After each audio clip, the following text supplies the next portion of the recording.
Hare Krishna, Prabhuji. Mataji, Hare Krishna. How are you doing?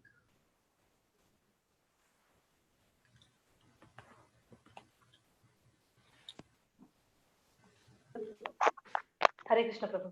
Hare.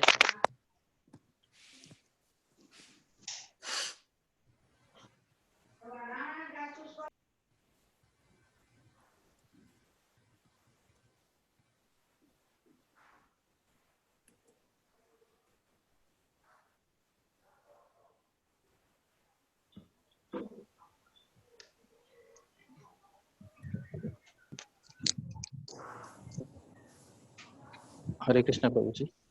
Hare Krishna. Srinivas.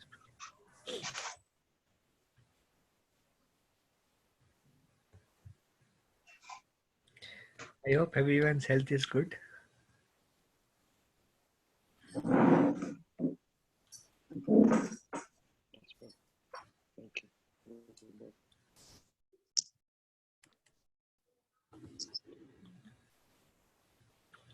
Can you see the screen?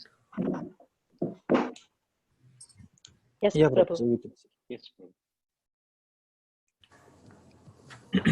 Om Agyantimirandasya Gyananjanashalakaya Chakshurunmilitam Yena Tasmai Shri Guruve Namaha Shri Chaitanya Manobhishtam Sthapitam Yena Bhutale Swayam Rupa Kadamayam Dadati Swapadantikam Vandeham Shri Guru Shri Utapadakamalam Shri Gurun Vaishnavamscha Shri Rupam Sagrajatam Sahagana Raghunathanvitam Tam Sajivam Sadvaitam Savadhutam Parijana Sahitam Krishna Chaitanya Devam Shri Radha Krishna Padan Sahagana Lalita Shri Vishakhanvitamscha He Krishna Karuna Sindhu Dinabandhu Jagatpate Gopesha Gopika Kanta Radha Kanta Namastute Kanchana Gaurangi Radhe Vrindavaneshwari Vishabhanu Sute Devi Pranamami Hari Priye Vancha Kalpatarubhesha Kripa Sindhupe Evacha Patitanam Pavanebhyo Vaishnavebhyo Namo Namaha Jai Shri Krishna Chaitanya Prabhu Nityananda Shri Advaita Gadadhar Shivasadi Gaura Bhakta Vrinda Hare Krishna Krishna Krishna Hare Hare Hare Ram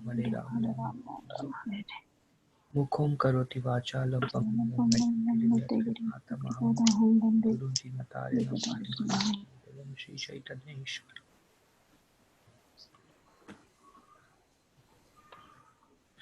Okay, so we are discussing chapter number 3 today. Last week we finished the second chapter. Acronym was Gita. G stood for accepting a guru, spiritual master, who gave the first identity like Krishna gave a spiritual identity.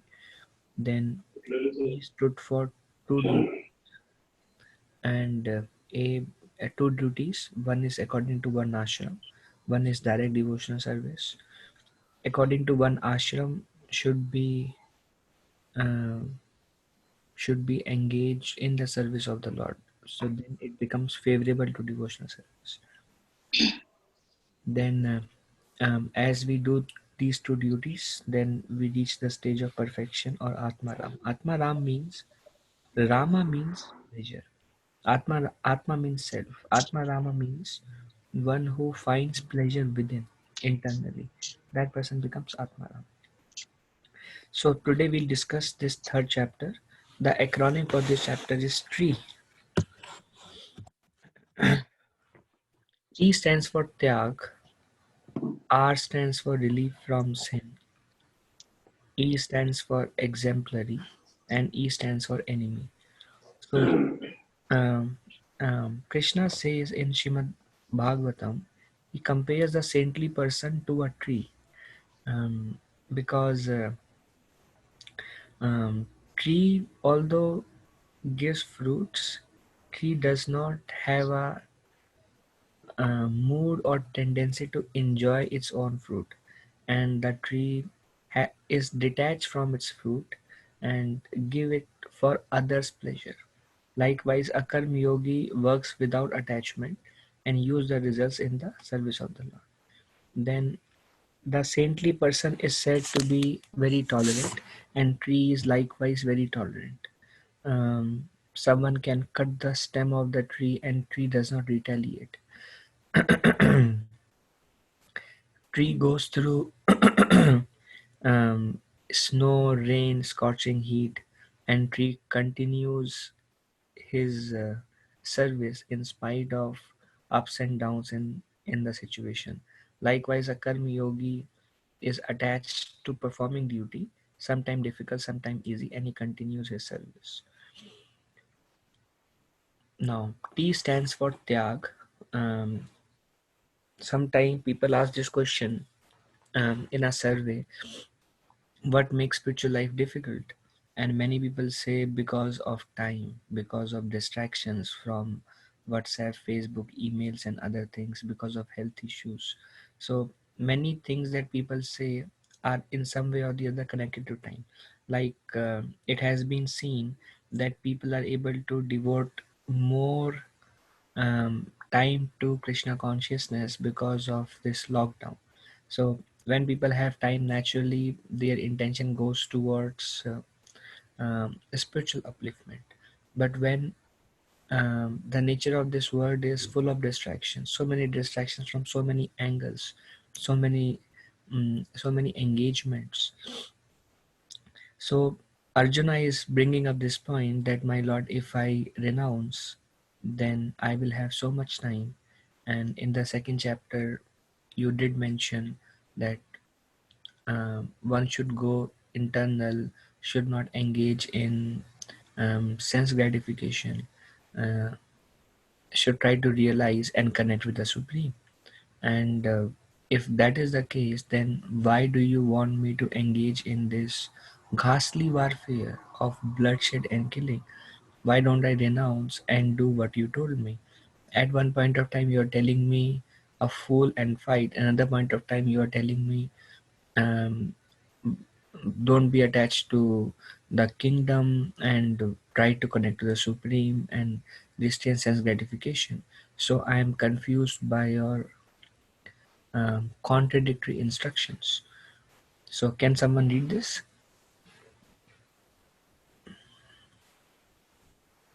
Okay, Prabhuji. Arjuna said, O Janardhana, O Keshava, why do you want to engage me in this ghastly warfare? If you think that intelligence is better than fruitive work, my intelligence is bewildered by your equivocal instructions. Therefore, please tell me decisively which will be most beneficial for us. So please tell me what is best. Should I why do you want to engage, why do you want me to engage in this ghastly warfare if you think intelligence is better than fruitive work? So fruitive means when one is attached to fruit, that becomes a fruitive work. So for Arjuna, in his thought process, fighting for the kingdom is fruitive work because the intention is who will become the king. So if the intention is who get the kingdom, that becomes fruitive. And if intelligence is higher, and as per what you mentioned, mind should be steady, intelligence should be connected to the Supreme, then one can attain peace, free from sense gratification. What should I do? Why do you want me to engage in this ghastly warfare? Okay, someone can read this.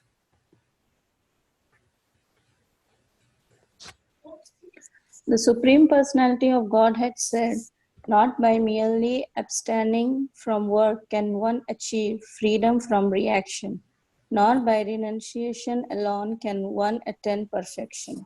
So Arjuna's conception is, if I don't fight and abstain from work, then I can connect to the Supreme, and I can attain perfection by that, by renouncing my duty of trying to win over the kingdom. And also I won't be engaged in a ghastly warfare. Then I don't have to suffer the reaction of that may come from killing. And Krishna is telling opposite. He is telling, by abstaining from work you cannot attain freedom from reaction, and by renunciation you cannot attain perfection. There are so many yogis who go to Himalayas fully renounced, but they may not necessarily attain perfection. And why is now? Normally, it seems like if Arjuna goes out of battlefield and don't fight, then there is no killing and there is no reaction. But Krishna is telling it's not like that. By abstaining from work, still you may not achieve freedom from reaction. And that sounds like confusing, but in the next verse, Krishna addresses why. So we finish this section and then I'll take question after these 4-5 verses. Can someone read this? Everyone is forced to act helplessly according to the qualities he has acquired from the material nature. Therefore, no one can refrain from doing something, not even for a moment. Now, even though we may be physically not be engaged in an activity, if based on our nature, we will mentally be engaged. Now, Bhagavad Gita is not only for Kali Yuga. In Kali Yuga, it is said if we do something wrong or have a wrong thought in the mind, there is no reaction. But in other yugas, a wrong thought also has a reaction. In Satya Yoga, if you think bad about a person, then it is as good as doing bad to a person, and we get the same reaction. So, from that perspective, Krishna is telling by merely renouncing work, you cannot attain freedom from reaction, because because according to your nature your mind will be engaged. Like if your nature is kshatriya, then you are happy fighting. Even if you renounce work, you will meditate on that activity. So no one can stop working even for a moment, because even if he stop working physically, he will be working mentally, because that is his nature. To explain this more, there is a story of a businessman who was very much attached to making money because he is a Vaishya by nature. Um, so he grew old. And his elder sons called a saintly person and they said, "We want our father to become spiritual. This is the fag end of his life. Throughout life, he was running after money, money, money, money, money. So can you please give your association, take him to holy places so he develops some divinity by the power of the holy places." So the saintly person took him to Haridwar, and he offered arati to Ganga. And the saintly person asked businessman, "What do you think? What are you thinking?" Businessman said, "I am thinking, I was not aware there is so much value of the incense sticks in this place. If I had known earlier, I would have started an incense business in the holy places, and it could have been much more profitable than what I did in my life." So the saintly person took him to Tirupati, and then he saw thousands of people are buying water bottles. Then, then again, saintly person asked, "What are you thinking?" He said, "If I knew there is so much value of water, I could have done this instead of did what I did in my life." Then the saintly person finally took him to a cremation ground, and he saw um, a dead body getting burnt. So he became emotional. The saintly person asked, "See, understand the value of human life. Human life is meant for self realization. This is a destination of every living being." And the person said, "I am not crying because this person died. I am crying because I never realized there is so much value of wood. There is like thousands of logs of wood getting burnt here every day. I would have done a wood business." So the essence is, no matter wherever this businessman was going, his although apparently renounced and making visits to holy places, he is still contemplating on business. So likewise, if a person has a particular nature, as a Kshatriya to fight, as a Vaishya to do business, as a Brahmana, peaceful, tolerant, giving knowledge, as a Shudra to serve all the societies, if he has certain nature, if he do not engage his nature in practical activity, which is according to his nature, if he renounce, he will meditate on the same activity like the businessman is doing. And that's why Krishna is telling, merely by renouncing your duties, you cannot attain freedom from reaction. And Krishna further mentioned this in the next verse. Can someone read this? Yes, Prabhu. One who restrains the senses of action, but whose mind dwells on sense objects, certainly deludes himself and is called a pretender. So that person who denounces the duty becomes a pretender. Pretender means his activity and his thought process are not matching. So Krishna is recommending do not be a pretender. And in the next verse, we'll see Krishna says, rather work according to your nature and surrender the result onto me. That way you'll be more happy, you'll be more stable, it's more natural for you, and let devotion grow through that surrendering of your work. And if you surrender the result of your work, you will not become bound by your work, and you will grow in devotion. So that's a natural part to make spiritual progress. That's what make this particular chapter. That's why this chapter is called Karma Yoga, or do your karma according to your nature, and surrender the results onto Krishna, or use it in Krishna's service.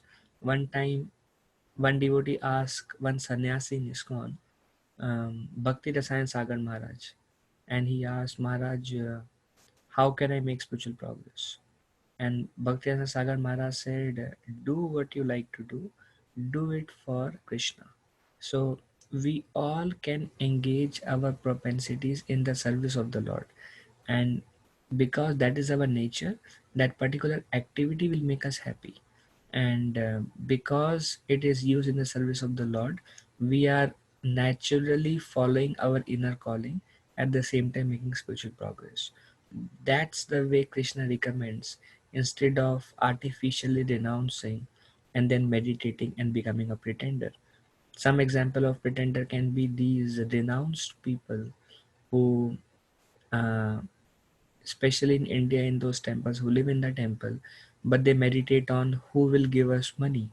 Somebody comes, they put a death threat, and they said, give us donation. If you don't give, we will curse you. Now we have put a death threat, now we have put a tilak, now you have come here, they put some ashes on their body and then now make a donation. So that's like business in the name of wearing a saffron robe. Or if a person is very much attached to opulence and wealth, and if we take a renounce order and thinks, oh, I don't have a nice car, they have nice car, I don't have a nice home, they have nice home, I don't have a nice family, they have nice family, then although he may be in a renounced order, he is a pretender. So Krishna is telling, better work according to your nature and use it in the service of the Lord. Someone can read this?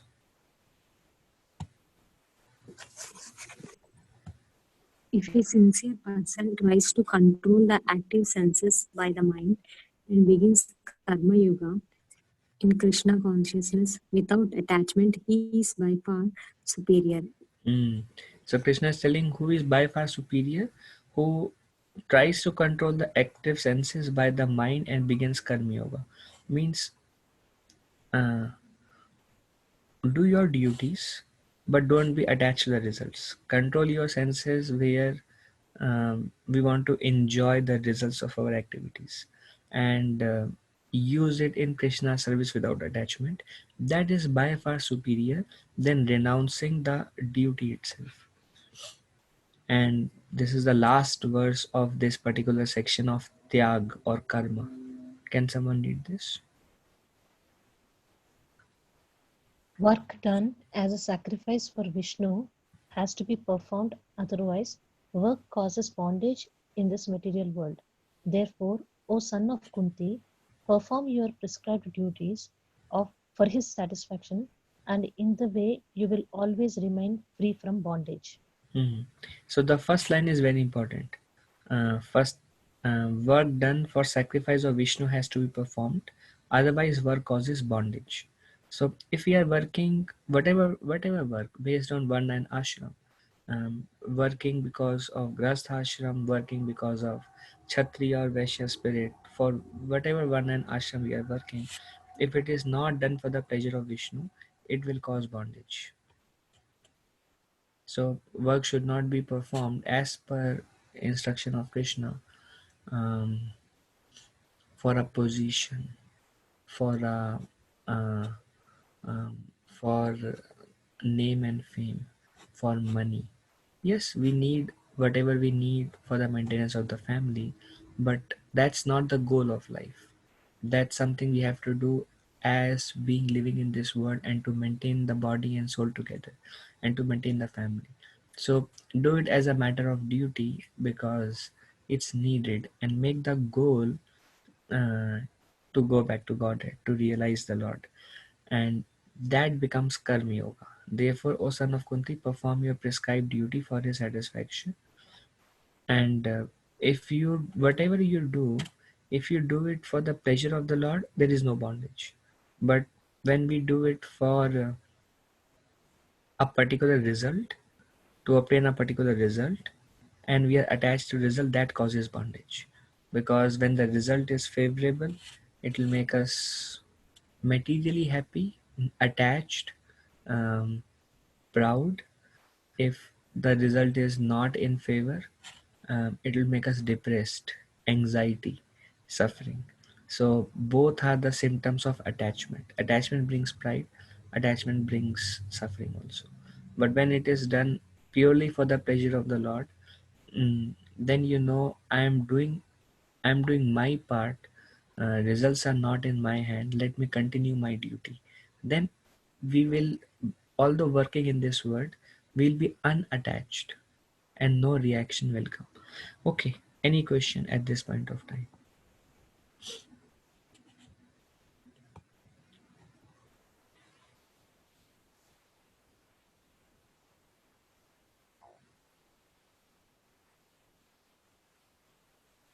Prabhuji, Srinivas here. Okay. So actually, there seems to be, I mean, a thin line between doing it for ourselves versus doing it for Krishna, right? I mean, how do we exactly differentiate? When we do something, we actually aim to, what do you call? Yeah, We I understand. would think to get it done first, and then maybe we can later think that this belongs to Krishna, like that. I mean, the motivation comes. I mean, there has to be some motivation. Then only we actively participate in that. Right? Yeah. So So is that that, also?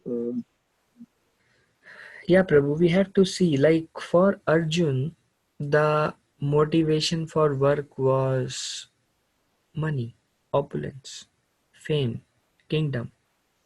Um, and when he saw that my motivation is other than is material, he want to renounce it, because he thought working for this cause is not worthwhile.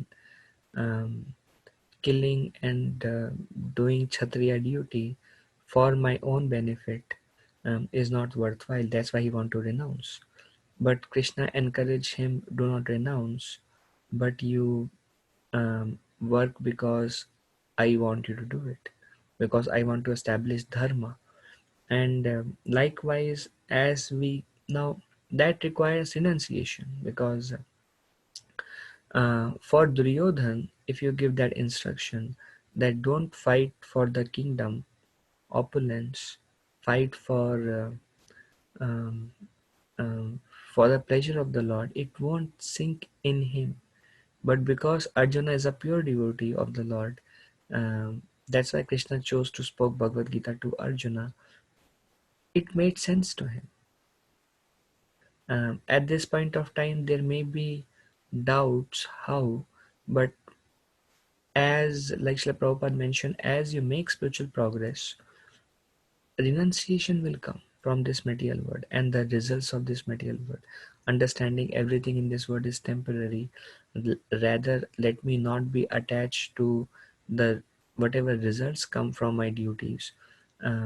Rather, let me make the goal of my life to go back to Godhead, because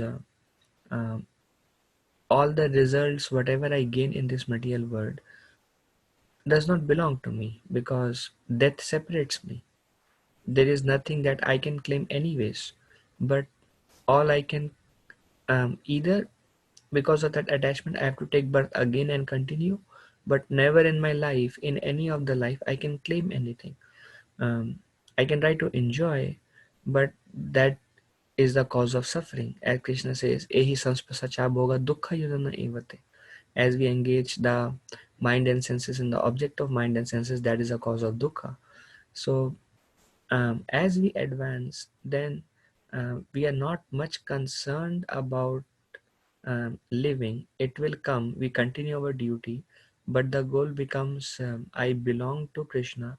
Jivera Swarup hoy Krishna Nitya Das.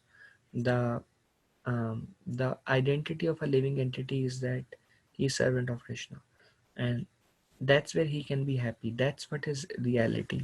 But what keeps us in this material world is actually attachment and bondage. Shastro, is that all right? Yeah, Prabhu. Yeah. है ना? It will that renunciation will eventually come. One time one devotee asked Srila Prabhupada, how do we know if you're making spiritual progress? And Srila Prabhupada said, renunciation will come from material object and attachment to Krishna will come. It's a natural flow of devotion. It will be the natural consequence of your spiritual life. That's why at this point of time, most important activity is hearing about the Lord, chanting the names of the Lord. These direct devotional service will bring both these. Like there is a verse in Srimad Bhagavatam, Vasudeve Bhagavati, if you worship, perform Bhakti Yoga to Bhagavan Vasudev, Bhagwan Krishna, Vasudeve Bhagavati, Bhakti Yoga Prayojita, Janyati Ashu Vairagyam, Vairagya will come, Jnanam Chayat Ahitukam, and knowledge will come. So, knowledge and renunciation are two kits of bhakti. If you simply start rendering devotional service to Krishna, renunciation and knowledge will come. Now, one may say that no, I am getting knowledge from hearing Bhagavad Gita. We are getting gyan, but um, what Krishna will give you is vigyan. Now, when the knowledge actually comes from our heart. Knowledge does not come by hearing. Because hearing is a process of devotional service, it will eventually turn into vigyan by the practice of devotional service. Like we can say we should develop renunciation. Um,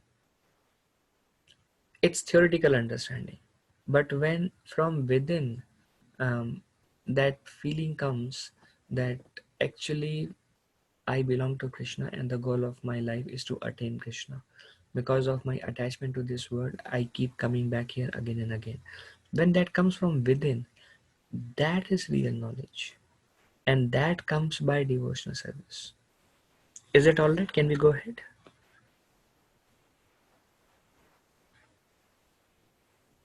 Okay. So this is a general question asked, work as worship, how to spiritualize your career. So first thing is work has to be righteous.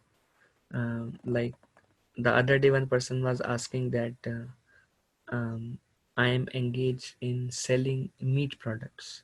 Is that all right? I said try to desire for a new job, try to switch. So work has to be righteous. Then the results, how are we using anything that comes from our work, our fame, knowledge, wealth, whatever it comes, how are we engaging it? Are we engaging in some form of Krishna conscious activity, or are we engaging in personal choice? Personal choice brings attachment. Then R for remembrance. The workplace can be used to remember the Lord. Like I remember when I used to work, I used to have a small picture of the Lord, and since I was a bachelor, I would go to nearby bushes or some marketplace and get some milk and cereal, and then I would put in microwave, and then I would keep some tulsi, dry tulsi, in my office cubicle, and then put little dry tulsi and open the cupboard and put the food in front of the Lord, and then try to offer it. At other points of time, I would hear Kirtan or lecture when the work I was doing was not too intensive. And somehow or other, when I was walking across the buildings, in the mind I would chant the holy name.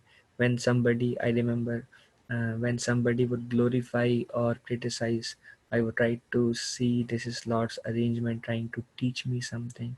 They want me to tolerate either praise or criticism.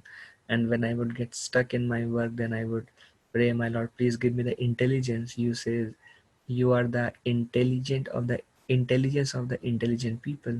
So I'm not intelligent, but please give me the intelligence so I can perform this duty. So in many ways, you can use your workspace actually to remember the Lord. And then the remaining time, when you come back home, what are our activities? Yes, we have to spend time with the family. That is also a part of our responsibility. At the same time, spend some time personal between you and Krishna, to develop that relationship between you and Krishna by chanting the names of the Lord, reading Bhagavad Gita. If you do these two things, and on YouTube, or there is an app called Katha Amrita, KATHAMRITA. There is a live streaming of Srila Prabhupada bhajans, Srila Prabhupada lectures, and lectures by many different spiritual masters. I use it almost every day for quite a long time. So in some way or the other, use the remaining time to be Krishna conscious. Any question?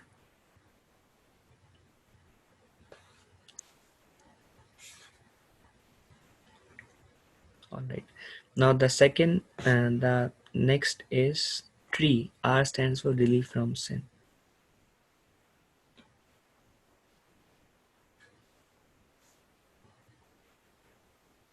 Okay. Can someone read this?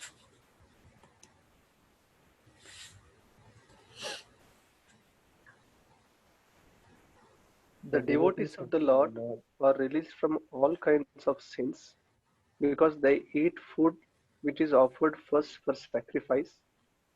Others who prepare food for personal sense enjoyment verily eat only sin. So now the living entity has to eat living entities only. We cannot eat chair, table, nuts and bolts. We have to eat something that comes from nature. Then Krishna mentions what kind of food stuff we are allowed to eat. He mentions we can eat the grains, we can eat milk and milk products, we can eat vegetables, um, fruits. So these kind of products are acceptable. And now some of the vegetables, grains, there is violence involved there, especially like potato, carrot. They are the roots. When we take them, the plant is killed, kind of. And otherwise also there is always some kind of violence involved, because ultimately it's a part broken from the living entity, or it's the whole living entity in itself.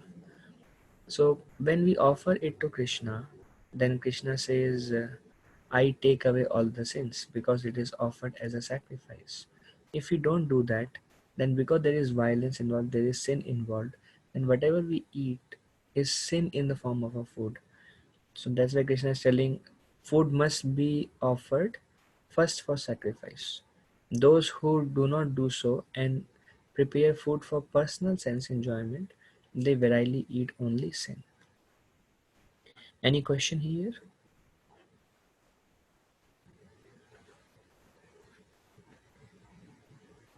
Can someone read this?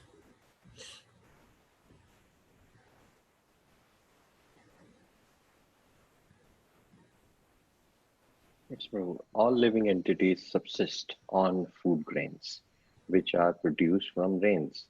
Rains are produced by performance of yagya, sacrifice, and yagya is born of prescribed duties. So living entities subsist on food grains. So here Krishna is allowing us to eat food grains. And in 9th chapter he further says vegetables, fruits, and they are also acceptable, water. So all living bodies subsist on food grains which are produced from rain. It is natural. Rain are produced by performance of yagya, and yagya is born of prescribed duty. So yagya is sacrifice, and that is born of prescribed duties. Now prescribed duties are of two kinds. One is parodharma, one is according to varnashram dharma. Both will produce rain. Um, there is a story of two sannyasis. One of them was Tamal Krishna Maharaj. He left the body around a decade back, maybe. They both went to Fiji. In Fiji, there was a village, and they were trying to spread the message of Bhagavad Gita and the importance of spiritual life. And these people said, "We are farmers. We need, we need rain. Our living is based on rain. When there is no rain, no food stuff grows, and because of the drought, their income comes to maintain their family. Their income comes from selling what they grow. But because of no rain, they are not growing anything, and they are starving, hungry, and people are leaving their body. So right now, the goal is not spiritual life; it is rain. Then Tamal Keshan Goswami Maharaj told them, if you chant the holy name, Hare Krishna Mahamantra, rain will come and your life will become successful also. They said, we don't believe that. First give us rain, then we'll think about it. Then Tamal Krishna Goswami Maharaj and Ananta Sannyasi, they putting faith on this, that the rain is produced by Yagya. And Yagya is, yes, one is one Ashram Yagya, one is Sankirtan Yagya, which is the Yoga Dharma for this age. Yagya Sankirtana Praya Yujanti Sumedasa. Meda is intelligence. Sumeda is very intelligent. Very intelligent people of this age take to Sankirtan Yagya, the chanting of the holy names of the Lord. So, having faith on this, that Yagya produces rain, they perform Sankirtan Yagya without eating or drinking anything. They did for 36 hours continuously, and the rain came. And that's how they could infiltrate the consciousness of those villagers. That Bhagavad Gita is not just theoretical book, but if you put faith, things will happen, as Krishna says in Bhagavad Gita. Also, it is mentioned that as Kali Yuga progresses, there will be no rain because people will not perform prescribed duties. Eventually, Sankirtan Yagya will stop after 10,000 years, and one Ashram Yagya nobody will follow. Everybody will become like animals. Like in some part of the world, the situation is like that. There is no family life. Everything is just sense enjoyment. People become like animals. So demoniac life. Then rain will not come and drought will come. And when there is drought, the food grains will be in shortage. And when food grain is in shortage, people will start killing each other because out of hunger to get food grain. Like somebody suggested us, because there is a lockdown, and we have sufficient grains for 2-3 months. We don't know how long this lockdown will continue. Somebody suggested us that probably in the temple we should have gun, because a day may come that because of no transportation, all the Indian stores are out of stock of grains because no grains is coming because of lack of transportation. So the day may come that people may go to different places to steal food grains because they have to feed themselves and feed their mm, dependents. They may come. It's like a practical scenario. So when the drought comes, all the food grains will be in shortage. People will start stealing, beg, borrow, steal, killing just to get some food grains. Eventually, nothing will be available, and everybody will eat other living entities, and that will be the only. So that Ghor Kali is very disturbing. This is all mentioned in Shrimad Bhagavatam 12th canto, the progress of Kali Yuga. So one time one devotee told me, Shamananda, this world is not going to get any better. Better pack your bags and go back to Godhead before the Sankirtan Yagya ends in this world. Can someone read this?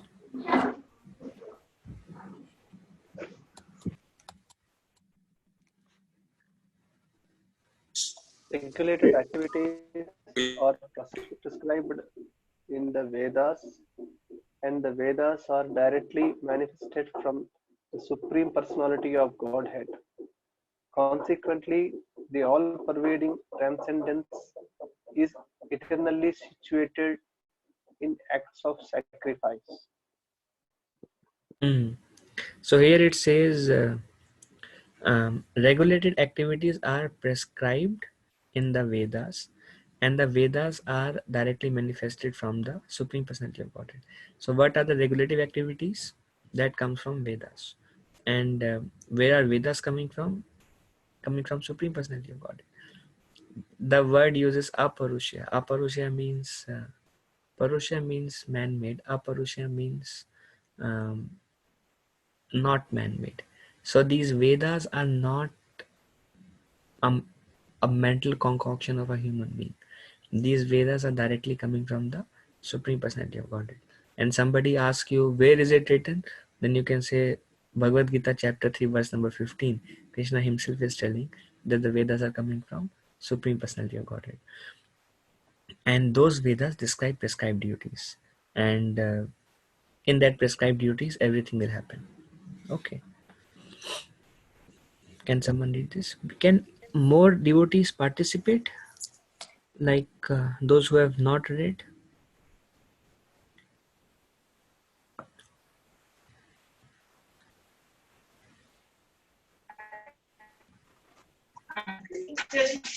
My dear Arjuna, one who does not follow in human life, the cycle of sacrifice thus established by the Vedas certainly leads a life full of sin. We only for instruction of the senses, suggestion, sin. Thank you, Rajendra Prabhu. So, one who does not follow the cycle of sin, what is the cycle of sin? Cycle of sin is um, prescribed duty, through prescribed duty rains, through rains grains, through grains offering, food as a sacrifice.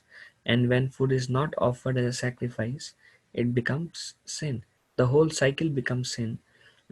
So one who is not following the cycle of sacrifice, which is established in the Vedas, certainly lives a life full of sin, because all they eat is sin, living only for the satisfaction of the senses. um, so yeah, now the question is, how do we offer? This is the last verse of this section. Sacrifice, freedom from reaction. How do we get freedom from reaction?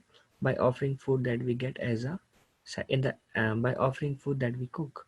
And how do we offer?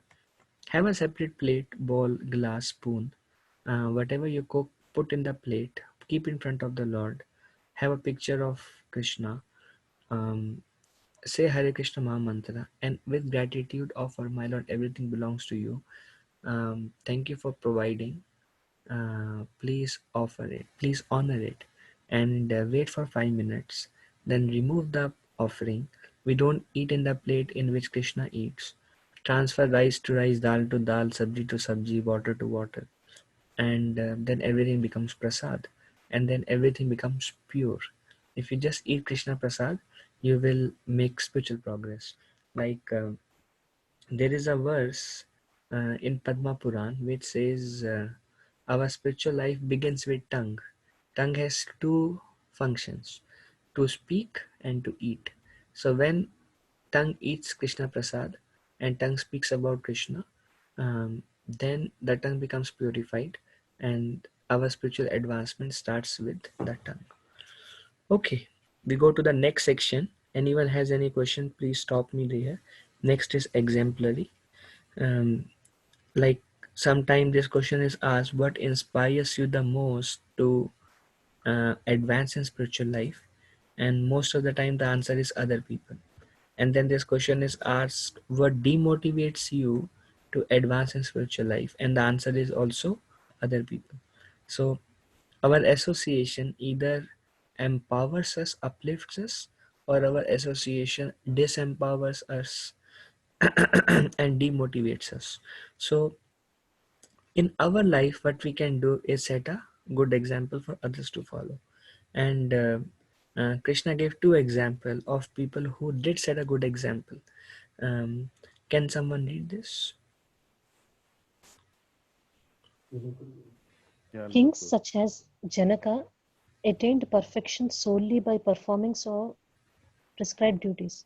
Therefore, just for the sake of educating the people in general, you should perform your work. So one example given is King Janaka. Now before this, Krishna does mention to Arjuna in just the previous verse that a person who is self-realized has no duty to perform because he is beyond varnashram. Now, um, our duties are born of um, the particular mode we are in. Like Brahmana is mode of goodness, um, Kshatriya is mode of goodness and passion, Vaishya is mode of passion and ignorance, and Shudra is mode of ignorance. So based on the mode, we have particular duties. That's where we find our kind of performing those duties. We are attracted to those duties. That's because of the particular mode acting on us. But the person who is beyond modes, who is self-realized, he has no duty to perform. So should he not perform his duty? And here the example is given of Maharaj Janaka, who was father of Mother Sita. He was a self-realized soul beyond the modes, so he has no duty to perform, but he is acting as a king. So a king is very much attracted to his duty when he is Kshatriya by nature, but a self-realized soul is not attracted. But still Janak Maharaj, in order to set a good example, performed all his duties.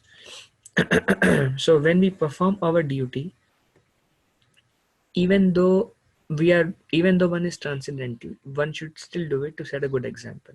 So Arjuna, even if you do, Arjuna, you are a Kshatriya, you should fight, that's your duty. But even if you are self-realized, still you are not barred from performing your duty. Then still you have to do your duty, to set a good example. Sometimes father tells the child bow down and the child doesn't bow down. And then when the father bows down, the child bows down. So the best example to set for the child is by setting a good example ourselves.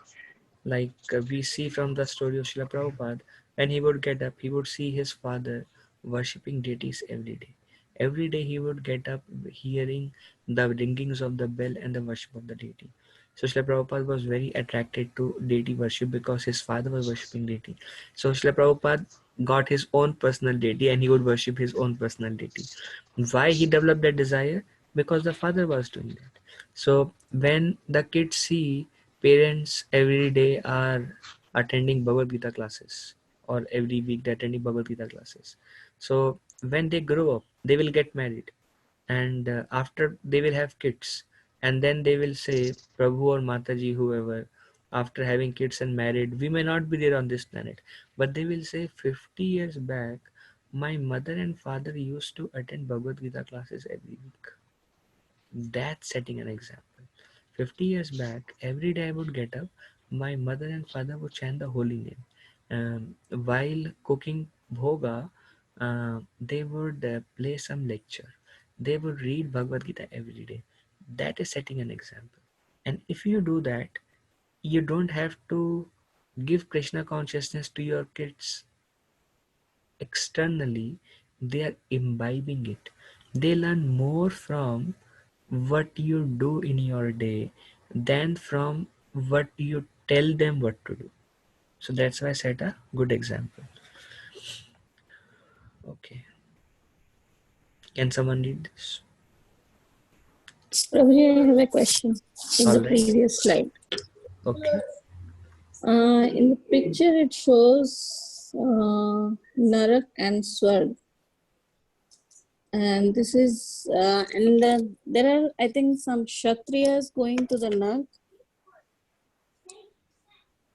Just, yeah. Why So is that? I was like a little confused. I didn't meditate on this picture, Mataji. I don't know the history behind this picture. But Because I know that they're performing their duties, like Kshatriyas, their duties is to um, fight like warriors and like that. So why are they being sent to Nark? I was a little confused about that. Yeah, I mean, I would not worry about this. For example, Mataji, in this material world, Mhm. we are trying to perform our duty. At the Okay. same time, Srila Prabhupada said 99% of the people will go to hellish planets. Mhm. Why? Because we are not so perfect in following our duties all the time. Mhm. We are doing so many things. We may be doing so many things. I'm not talking about devotees in the group, because Krishna already mentions that for a person who is practicing Krishna consciousness, next birth human is guaranteed. Either we go back to Godhead or we get a human birth and we continue from there. But Mhm. in general, people are committing sinful acts, so I would not be surprised. Does it make sense? Yes, Prabhuji. Yeah? All right. Okay, thank you. Okay. So can someone read this? I'll do that, Prabhuji. O son of Partha, there is no work prescribed for me within all the three planetary systems, nor am I in want of anything, nor have I a need to obtain anything, and yet I am engaged in prescribed duties. Yeah, and Krishna is giving this as a second example.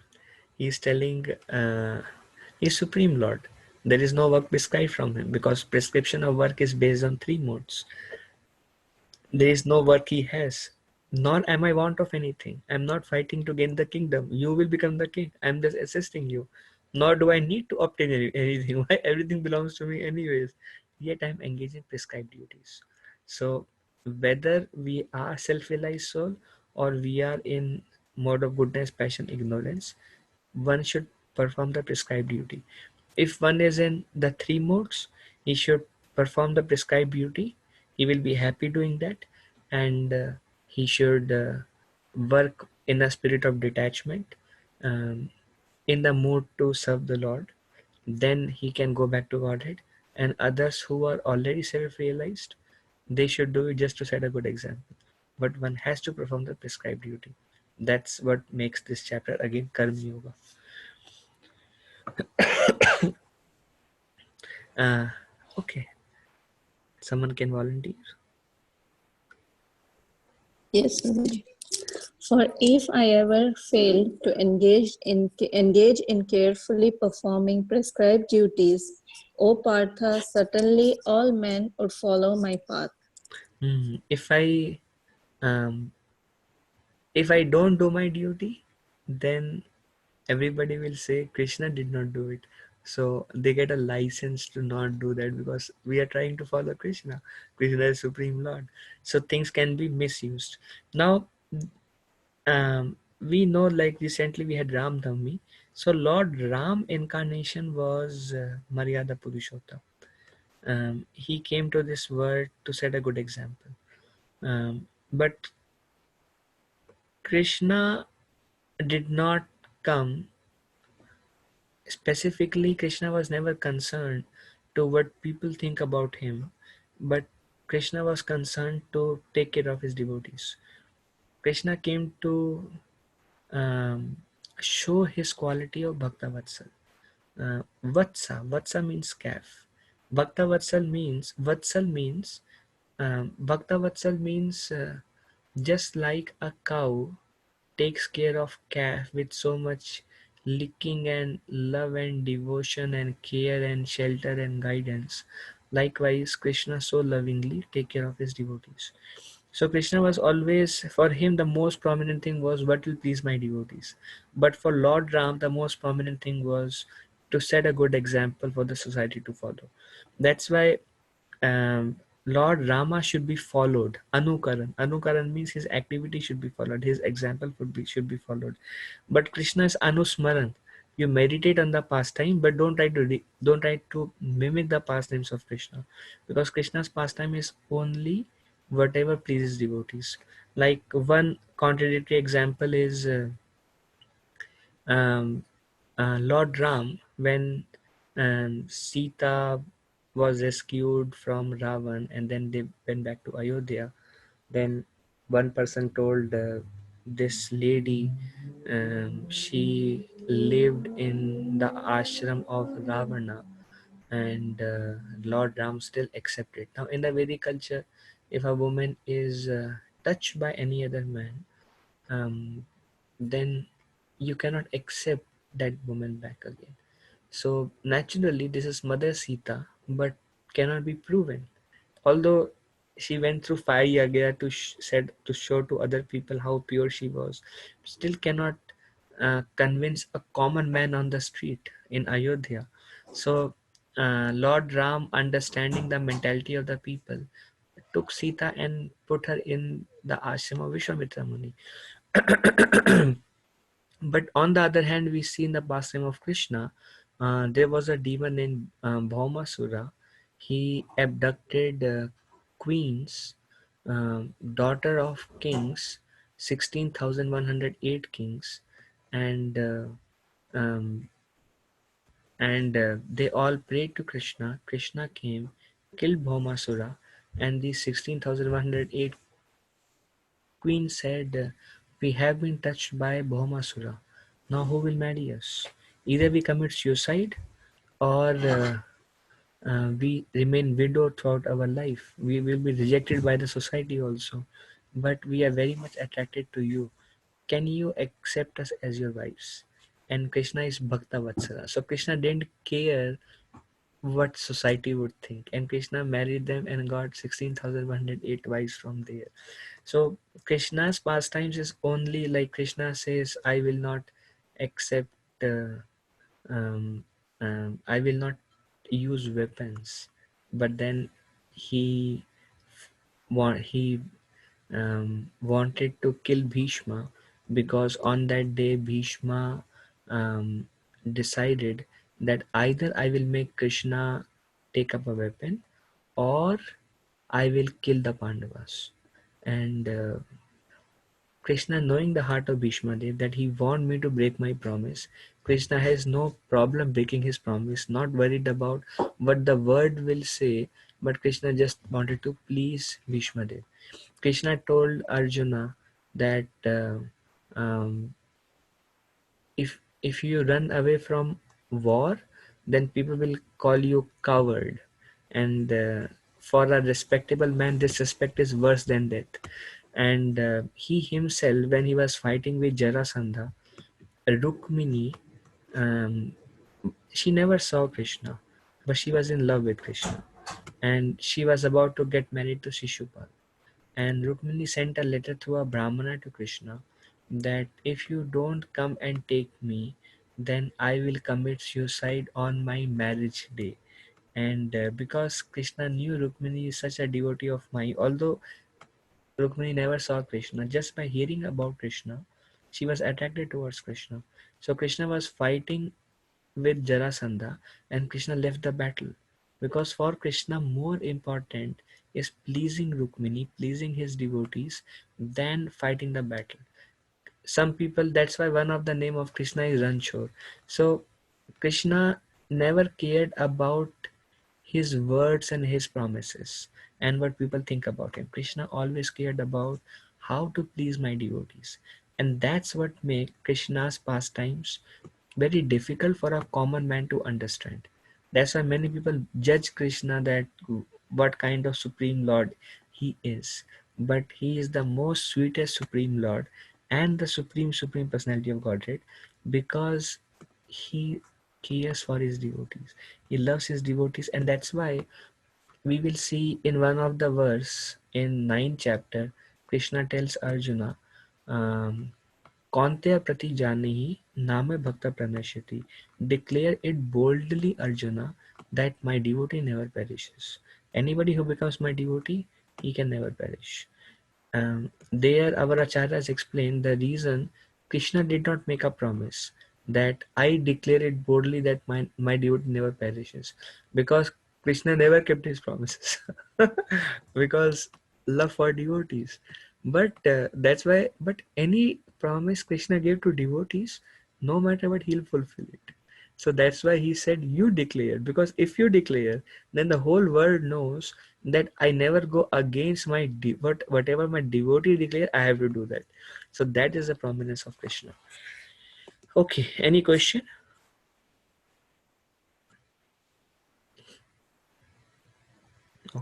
I hope everyone is there and I hope everyone is listening. Okay, someone can read this? Yes, Prabhu. Yes. As the ignorant perform their duties with attachment to results, the learned may similarly act, but without attachment, for the sake of leading people on the right path. So the ignorant and the wise, what is the difference? The ignorant perform their duty attached to results. The learned or the wise people, they also perform the similar activity but without attachment for the sake of leading the people on the right path. Means a devotee goes to work, a materialist goes to work. A devotee cooks, a materialist cooks. They both clean, they both wash the pots, they both um, um, whatever social responsibilities they have, they both fulfill. So they both are working. There is no difference in their activities, but what is the difference? Consciousness. One is doing without attachment for the um, as a matter of duty, but the goal is to go back to Godhead and doing it for the pleasure of the Lord. Another is doing because they are too too attached. Like Krishna gives an example in Mandokopanishad of two birds sitting on a tree. One bird is watching, who is a super soul. Another bird is trying to taste all the fruits. Some fruits are bitter and the bird suffer. And some birds are sweet and the bird enjoy. Likewise, a common man in this world is just trying to um, taste all different fruits. Sometimes he suffers, sometimes he enjoys. But a devotee always enjoys. Why? Because real enjoyment comes from connecting with the Supreme, and he is doing everything for the pleasure of the Lord. So he's unaffected by ups and downs in this world, and he tries to keep one thing stable is his relationship with the Lord. And Krishna further says in 18th chapter, if you take shelter of me, by taking shelter of me, by depending upon me, you will be able to cross over all the obstacles in life. Whatever obstacles may come in our life, just by remembering the Lord and taking shelter of him, we'll be able to cross over. That's how they remain undeterred in their service in this world. Someone can read this?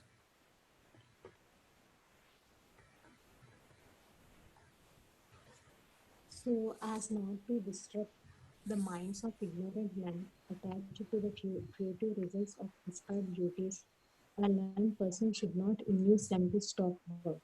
Rather, by working in the spirit of devotion, he should engage them in all sorts of activities for the Gradually. gradual development of Krishna consciousness. So one should not disrupt the mind of ignorant people who are attached to the results of their activities. Um, one should not induce them to stop. Um, Prabhu, this is nonsense. Prabhu, what are you doing? Prabhu, this is Maya. Prabhu, don't do all these things. You are wasting your time. No. One should not disrupt an ignorant person, even if they're attached to duties. Rather, let them do whatever they are doing and have them work in spirit of devotion. Yeah, bro, I am doing all these things. I want to do this in this world. I want to become the richest man. I want to do this. All that, bro. Very nice. Please chant one round. Um, please try to read Bhagavad Gita for some time. So have them do whatever they are doing. Let inspire them to do that work in the spirit of devotion and give them devotional service and don't disrupt them. Slowly they will attain perfection because of the devotional service they are entering. That's how one should deal with the ignorant man. Okay.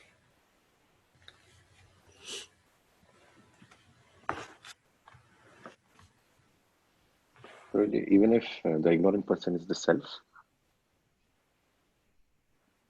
Devashish Prabhu, Yes, Prabhu. what is your question? I mean, if the person is himself and he is ignorant. Yeah, this question is good for me also. Well, we are trying to perform direct devotional service, and with the hope this will bring us to perfection. All right. Yes, bro. Okay, someone can read this. The spirit soul, bewildered by the influence of false ego, thinks themselves the doer of activities that are in actuality carried out by the three modes of material nature. So this is one of the very important verses of Bhagavad Gita. Ahankara vimudatma kartahamiti manyate. Because of ahankar, because of false ego, one thinks that he is the doer of the activity, but actually the activities are carried over by the material nature. The nice example that is given by that is given in Srimad Bhagavatam is that of a bull. The bull nose is very sensitive. Sometimes bull can go uncontrolled. So what they do is they pierce the nose of a bull and they tie a rope, and then the rope comes to the bull like this. If you see, the bull has a rope around his nose. So when it's so sensitive, when the driver wants, in ancient days, uh, plowing of the field and everything was done by bull. Actually, they will put some awzar behind the bull, and the bull will drag it, and that's how the field will be plowed or become loose, so that the seeds can go inside. So they tie the rope, and when the driver wants the bull to take the right turn, then the driver pull the rope like, and then the bull feels some itchiness, so the bull moves just to avoid the itchiness, and then the bull takes that turn, and then the driver again loses the rope, and then bull again becomes straight and start walking. So bull already took a 90-degree turn, and the bull thinks, I turned 90 degree just because I was feeling itchy. I turned, but the bull is not able to see someone is controlling me. So likewise, a person, because of material nature, thinks he is the doer of the activity, which are actually carried out by the material nature. Another way to understand is um, the soul does not interact with matter. It's only the matter interact with matter. The soul does not drink. The soul does not eat gulab jamuns and rasgullas, and the soul does not perform any activity. The soul cannot lift the glass also. The soul is spirit and does not deal with matter. But the soul, um, but the soul um, um, desires, and the soul is given a body. So we interact with the material world through the medium of body, but we cannot directly interact with the body. But because we identify ourselves with the body, and the force which make us identify ourselves with the body is called false ego. Ego means identification.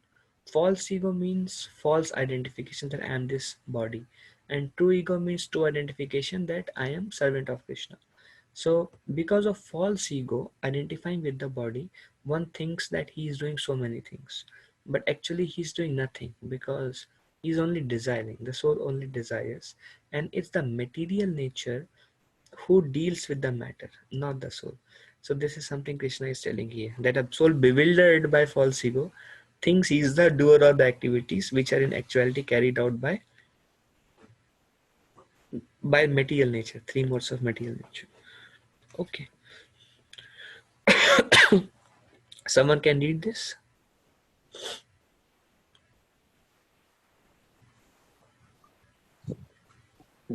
One who is in the knowledge of absolute truth, who mighty armed, does not engage himself in the senses and the sense gratification, knowing well the differences between work in devotion and work for fruitive results. One who is in knowledge does not engage himself in the senses and sense gratification, um, knowing well the difference between work and devotion, work for fruitive activity. So Arjun, because assuming that you are in knowledge, you don't try to work to gain the kingdom, but you try to work in devotion, knowing the difference between working for kingdom and working in devotion. He understands. So, okay, I think we already discussed this. Then this is, I think, second last verse of this section. Someone can read this.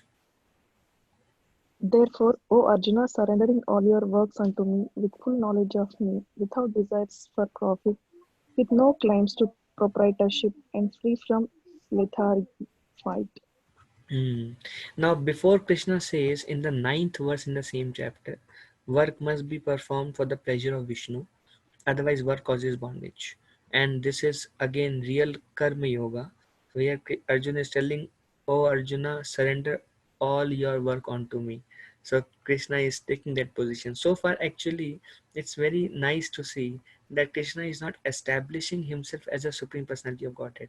He does that from 6th chapter onwards. Opulence of the supreme universal form, then it's like dud dud pani pani, he becomes very clear.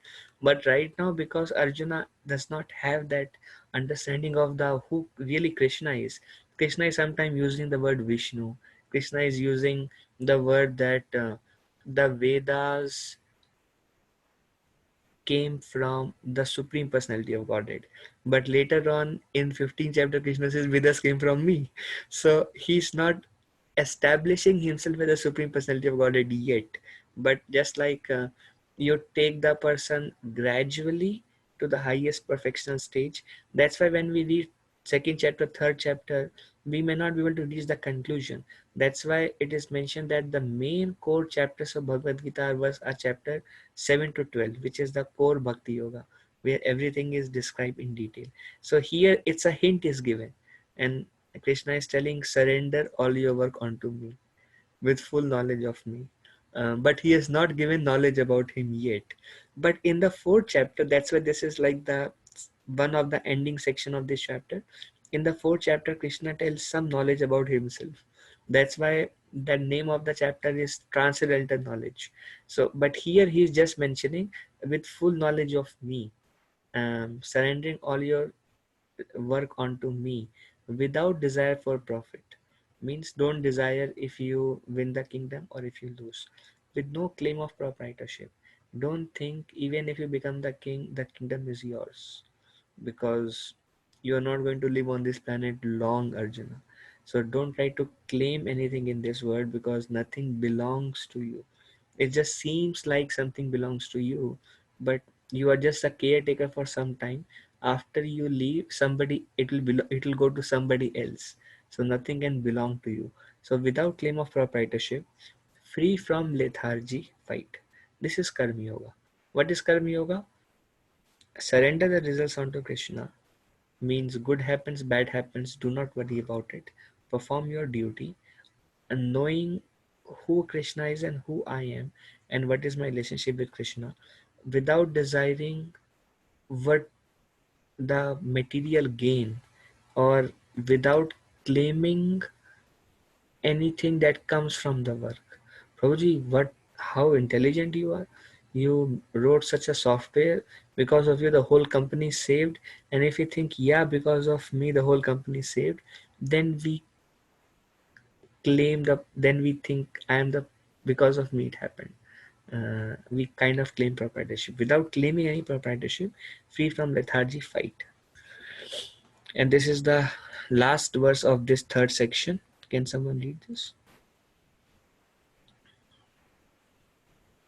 Those persons who execute their duties according to my injunctions and who follow this teaching faithfully without envy become free from the bondage of fruitive actions.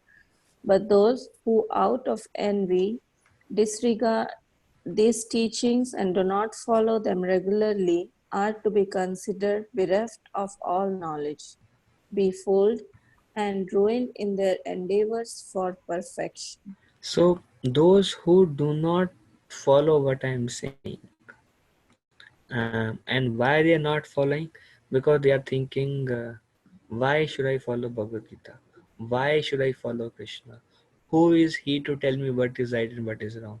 Then that is envy. Envy means,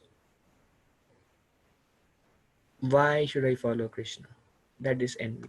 Why should I consider the supremacy of Krishna? That is envy. So those who out of envy disregard these teachings and do not follow them regularly, they all their knowledge is gone, they become fooled, and their endeavor for perfection is ruined. So if you follow the instruction of Bhagavad Gita, you go back to Godhead. But if you disregard the instruction given in Bhagavad Gita, then cycle of birth and death and 8.4 million species and different bodies, birth, old age, disease, that everything continues. So it's a kind of a warning to Arjuna that do as I am telling you to do. Don't think what I am saying is right or wrong or whatever. Do as I am telling you to do. And this is what bring us to the last section. We have 11 minutes. Hopefully we can finish. This is what is coming to this last section, and this is Arjuna's response. Can someone read this? Arjuna said, O descendant of Vrishni, by what is one impelled to sinful acts, even unwillingly, as if engaged by force? So Krishna tells Arjuna, if you don't follow, if you do not fight, if you try to run away, if you try to artificially renounce, if you do all these things, then uh, your desire for perfection will be ruined. And Arjuna becomes scared. And Arjuna is telling, even though I agree, Krishna, what you are saying, even though I want to do what you are telling me to do, what is stopping me?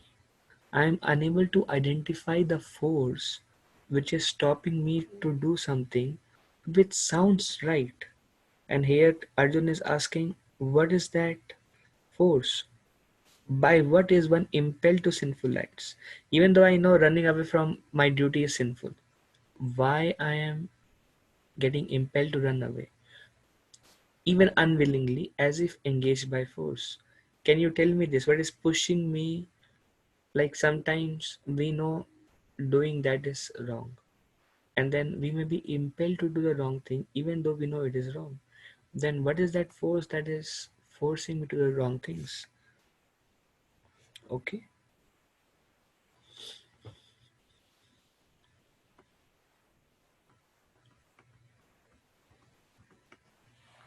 someone can lead.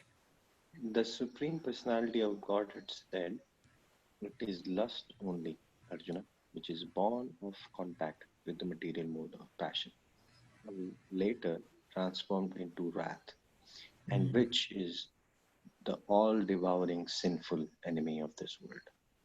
So Krishna is telling it is lust only, Arjuna, which is born of contact with the material mode of passion. And when the lust is unfulfilled, it turns into wrath or anger. And it is one enemy which is devouring everybody. So this enemy is too big, completely unconquerable. Um, Here, lust for Arjuna is referred to his attachment to his family members. Um, when he saw his family members, he didn't want to fight.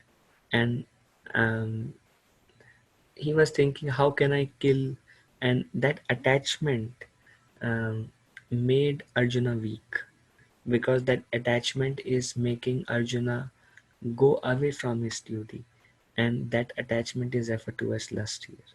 Like one time, one brahmachari asked a question to Bhakti Charu Maharaj, and he is one of the sannyasi in ISKCON. And he asked Maharaj, when we see nice food stuff and we overeat, is that lust? Maharaj said yes. That is also lust, attachment. Um, um, um, it's one enemy which is visible in all phases of life. Yes, there is a gross element of lust, which is sex life, And then there is a subtle element of lust, which is desire for prestige, honor, um, name and fame and followers. Um, so this enemy keeps everybody in this material world. Okay.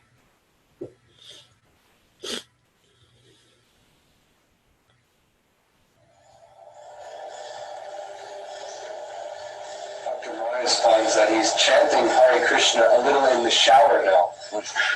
When he takes a shower, he chants a little. One press reporter in the Berkeley University in the beginning, he wrote his article and he wrote that after hearing this Hare Krishna for 2 minutes, I came home chanting all the word Hare Krishna.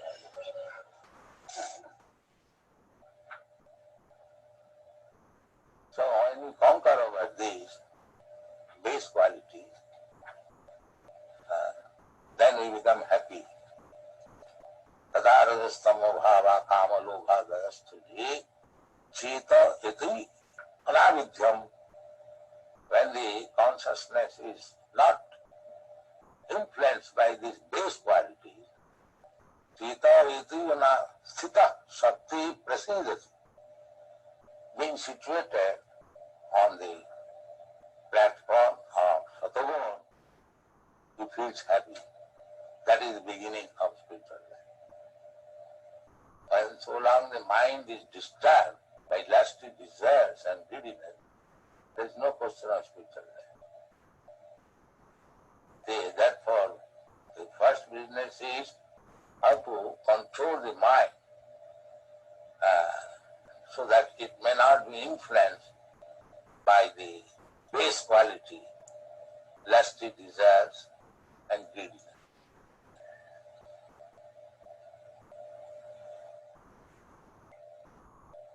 We have seen in Paris, old man, 75 years old, is going to the nightclub.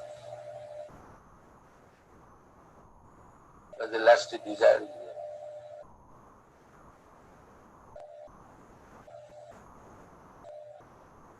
He pays $50 for entering the club, and then he pays further for other things.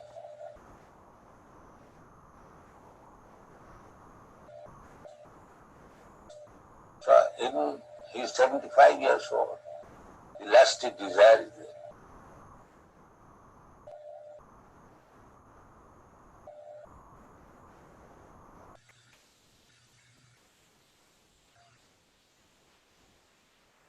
Follow the spiritual star at once or different times, or are there any souls that are always good and not foolish? No, there are majority, 90%, they're always good. They never fall down.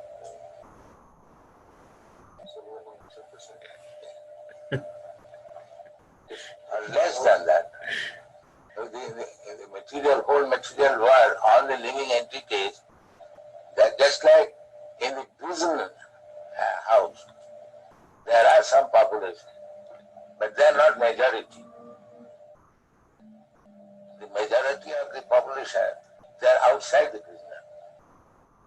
Similarly, majority of living beings, part and parcel of God, they are in the spiritual world. Only a few persons. Does Krishna know ahead of time that the soul is going to be foolish and fall? Krishna? Yes, Krishna may know, because he is omniscient.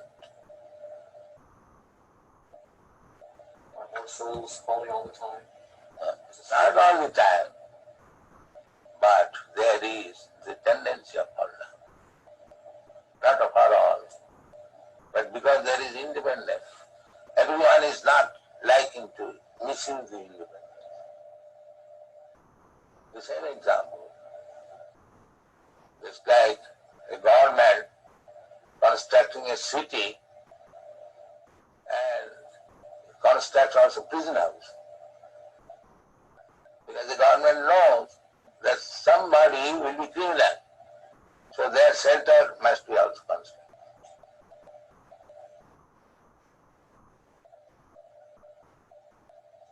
very easy to understand. Not that 10% population will be criminal. The government knows that some of them will be.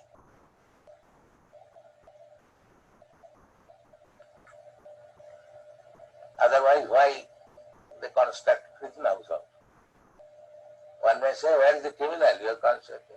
The government knows, no, there will be criminal. If the ordinary government can know, why God cannot?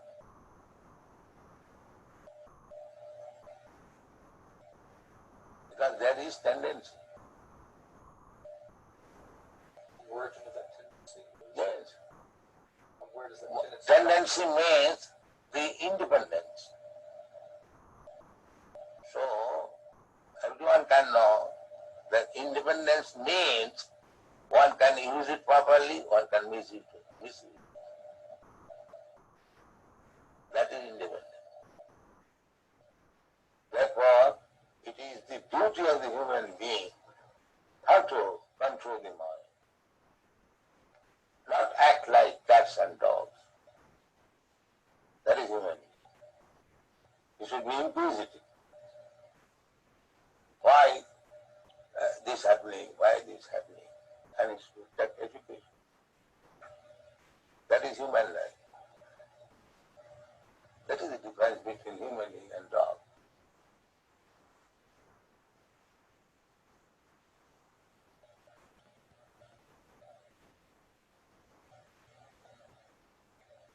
Therefore, Vedic injunction is, go and inquire. You have got this human form of life. Tathata Brahma Jigyasa. Now this is the time for inquiring about the soul. Tad Vijnanartham sa Gurumeva Aviyacche. If you want to understand this science, then go to proper Guru and take lessons from him. The same thing as we instruct our children. If you want to be educated in the higher status, go to school, go to college, take lessons.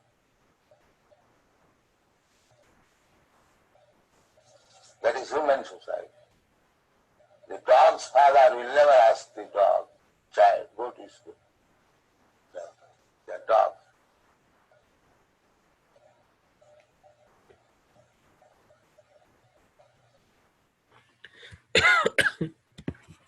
All right, it's 11 o'clock.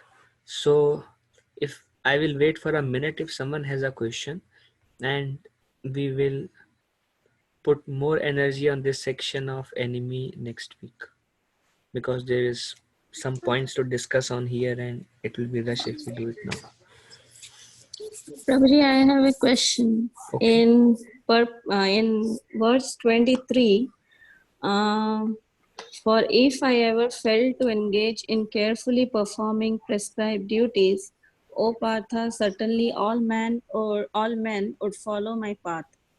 In the purport, there is a line which tells to keep the balance of social tranquility for the progress of spiritual life.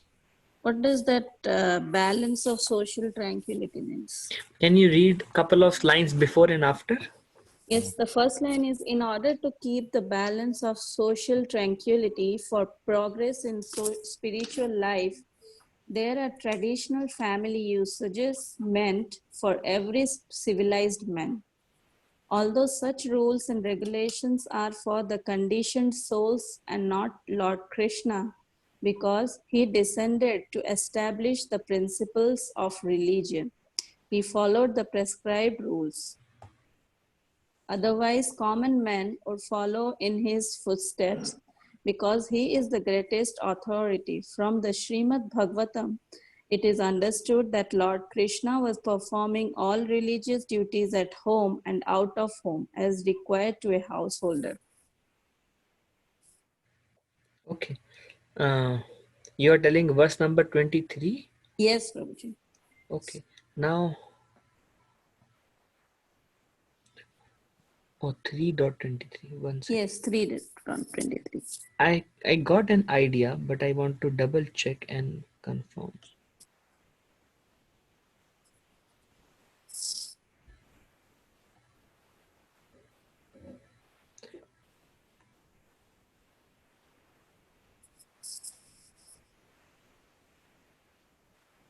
Now, this is my understanding.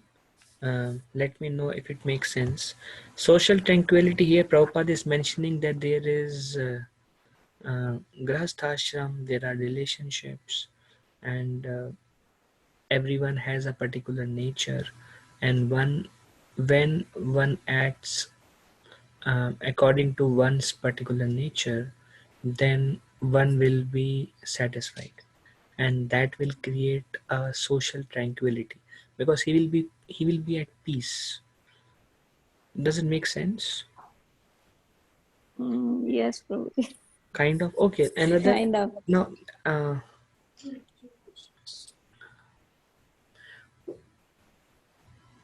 Like, do we have to create a balanced type of thing? no, it's like if someone has certain desires, and if he's not allowed to fulfill those desires, then he will be in lot of anxiety and agitation. But rather, if he is given an opportunity to fulfill those desires and yet at the same time be Krishna conscious, then he will be at peace because he is not agitated or in anxiety, and then he can focus on Krishna, and that way he will eventually develop renunciation from all such kind of desires and then walk straight on the path home back to Godhead. Does that make Okay. sense? Yes, Prabhuji. Now, Is it all right? yes. Okay. Yeah. Anyone else has any other question? Okay. I'm very grateful to all of you. Next, not tomorrow, but next Sunday onwards, I will request Shirisha Mataji, and maybe I was thinking that I can meet with you on one-on-one basis, one family at a time, so that I can know more about you and see how you are doing and see if you have any personal questions. If it is, if you are in India, then I will meet right after the discussion. Uh, oh, sorry. Then we will meet on Sunday around 11:30, means 9 p.m. Sunday if you are in India. If you are in US, then maybe around 4 p.m. on Sunday around.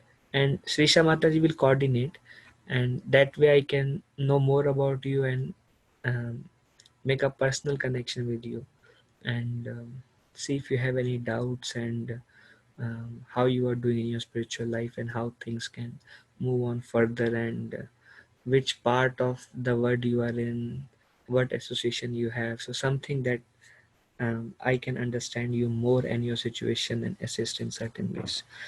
All right. Thank you very much. Shri Prabhupada ki jai. Vancha kalpa tarubhyascha kripa sindhu bhyo. Patitanam pavanebhyo Vaishnavibhyo namo namaha. Ananta Koti Vaishnavindra ki jai. Thank you. Hare Krishna. Hare Krishna, Prabhuji. Thank